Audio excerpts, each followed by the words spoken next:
My hair is so puffy. So puffy. A couple more days on the mustache, and then that's going to be gone. What's today? 27th? A couple more days. So unless you've been living under a rock for the past couple of years, you would have noticed that steel integrated sports watches are in style right now, and they are hotter than ever. And I have two of them in studio today to compare. I've been asked a couple of times in my comment section to compare these two watches, and since I've done full reviews on them, I said, why not? So if you want to see the full reviews, please check out the links in the description. On the one hand, I have the Brew Retromatic, and on the other, I have the Tissot PRX Powermatic 80. I got rid of my other PRX. I gave it to a buddy of mine, but I'm comparing these two automatic beauties today in studio, and I'm excited to get into them because they offer very similar things, right? They're both around the $500–600 price point. They have textured dials, integrated bracelets, display case bags, butterfly clasp. They have all these little things that are so similar to one another, and yet they offer two different wearing experiences. It's really crazy on how much different they are and how similar they are at the same time. Now today I am wearing my Omega Seamaster Professional because I love this thing. I really do need to do a review on this thing. So if you haven't subscribed to me yet, please subscribe to me now, hit that like button, and I'm going to review this soon enough. It's just so much watch that I really need to get. I really want to do it justice. So without further ado, let's go ahead and compare these two sports watches. So as I said in the introduction, I have reviewed both of these watches, so please check out the full reviews.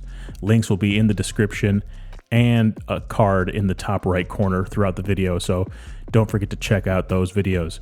Now, the Brew is a micro brand that has its own identity, its own design characteristics, whereas the Tissot is more of your traditional homage. Now, it's not a one-to-one replica of any watch, but it does take a few characteristics of a little bit of vibe from the Rolex Oyster Quartz and the AP Royal Oak.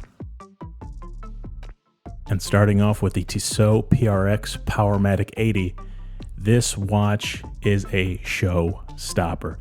Comes in at a case diameter of 40 millimeters and a lug-to-lug of 44.5 millimeters. Now it does have male aim links, so it's going to wear a little bit bigger than that. The thickness is only 11.1 millimeters, 135 grams size to my 7.5-inch wrist. The bracelet links are brushed, but in between the links, they offer a very high polish. So whenever your wrist rotates, and you'll see that later on in the video, it really reflects the light very nicely, so I can't really complain about that bracelet at all.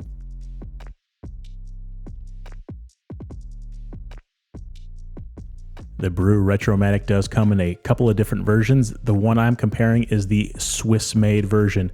It comes in a case diameter of 35.5 millimeters, a lug-to-lug of 39.5 millimeters, a thickness of 10.9 millimeters, sized up for my wrist at 7.5 inches is 130 grams, and that bracelet tapers down to 15.5 millimeters. While yes, the bracelet itself is much more subdued than on the PRX, the main focal point is going to be that dial. It's actually a stepped dial, which is made to resemble the grating of an espresso machine.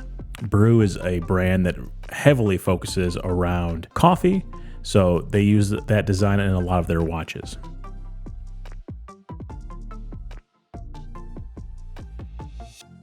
Brew chose a very deep and very dark blue to use for the Retromatic.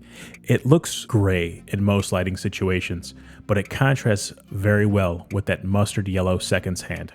The dial has 3 layers, so you have that seconds ring that goes around. You have the base blue dial that has that sunburst pattern, and then drilled underneath are those holes that reveals the 3rd layer. At the 6 o'clock, you have that high contrasting date window with Retromatic written right above it, and at the 12 o'clock, you have the Brew lettering.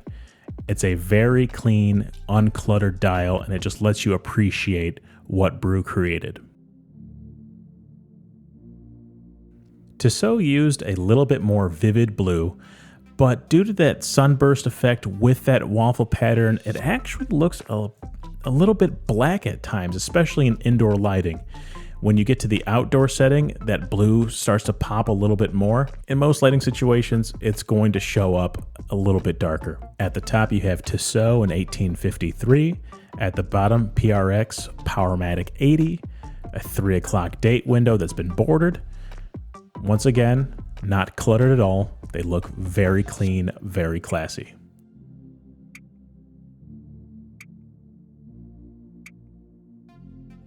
So I want to compare the blue side by side with another blue dial watch that I have, the Yema Superman GMT. This is their bronze variant. This is the one with the Yema 3000 movement in there. Now comparing these three watches, you can definitely tell how dull the blue is on the Brew and on the Tissot. And I'm not making that out to be a bad thing. I'm just letting you know it's not as vivid as other watches out there. And to me, this is the best bracelet on the market for the price point. It's going to be the same for the quartz as it is the Powermatic 80, but that bracelet is so nice. It's completely flat links, brushed, and it has those high polished beveled edges. It reflects the light so nice, and it comes to a nice crisp butterfly clasp that works very, very well. The Brew also has a butterfly clasp that tapers very nicely.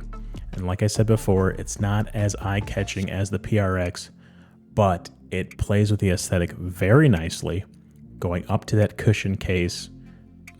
My God, I love this thing. Now, these are sports watches. They're not divers, so I'm not expecting the most amount of lume. Between the two, I would have to go with the Brew just because it has that little blip on the seconds hand. I like that a lot better than the lumed indices on the Tissot. Each watch comes with an exhibition caseback. Now, the Brew offers two models that have the NH35 movement. Those are the maroon and the green. Those casebacks are a little bit different. They only have little sapphire windows, whereas the black and blue, the Swiss-made watches, have big exhibition casebacks. Now, the Brew, like I said, has the SW200, while the Tissot has the Powermatic 80. Both of them very accurate. The Powermatic 80 is going to have more in power reserve, obviously, but the Brew is going to have that smoother second sweep. While both casebacks are executed very well, I'm going to have to choose the Brew in this instance. It has a lot more character, even though I really wish they would have added a custom rotor. That's one thing that is lacking with a Retromatic. If they would have done that, it would have been knocked out of the park. And here's the Tissot on my 7.5-inch wrist. Now, one complaint I have heard, and that you'll see in the comment section of the reviews, is that the PRX wears slightly larger than the dimensions would lead you to believe. So if you have under a 7-inch wrist, I would highly recommend you trying on the watch at your local AD if you can. You know, the risk is up to you, I guess.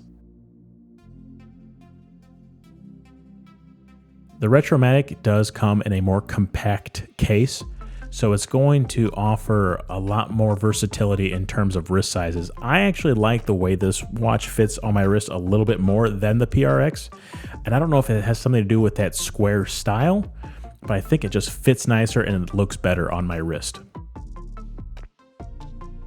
So there we have it. Two integrated steel sports watches, one with that truly, truly amazing bracelet, and another that offers a very unique style and a dial that I can just stare at for hours. Man, tough decision. And so there we have it, the Tissot PRX and the Brew Retromatic. I love both of these watches. They offer a really cool wearing experience, and it's really hard to choose. It's really hard to choose between the two. You're gonna get a lot of watch for the price point. $500, $500 to $600, you're not gonna have a bad time with either of these watches. Now, if I had to choose between the PRX and the Retromatic, I think I'm gonna go with something that offers a little bit more character and something that's a little bit more unique. And I'm going to pick the Retromatic. It's something about that square case and that layered dial that really gets me. And I love that mustard seconds hand. It really fits. I don't know. I like the display case back on it. If it's going to be a watch that I'm going to wear sporadically, I think I would prefer a little micro brand that tells a story, that is gonna offer something different than the rest of my watches, my collection. Since most of my watches are, big chunky divers, I'm gonna need something that's a little bit different from the rest of them. So that's the comparison. Please let me know what watch you would choose down below. Click like, subscribe to my channel if you haven't already, and please do not forget to follow me on Instagram and on Twitter. I'll leave those links down in my description box below. Thank you for watching, and I'll catch you guys on the next one.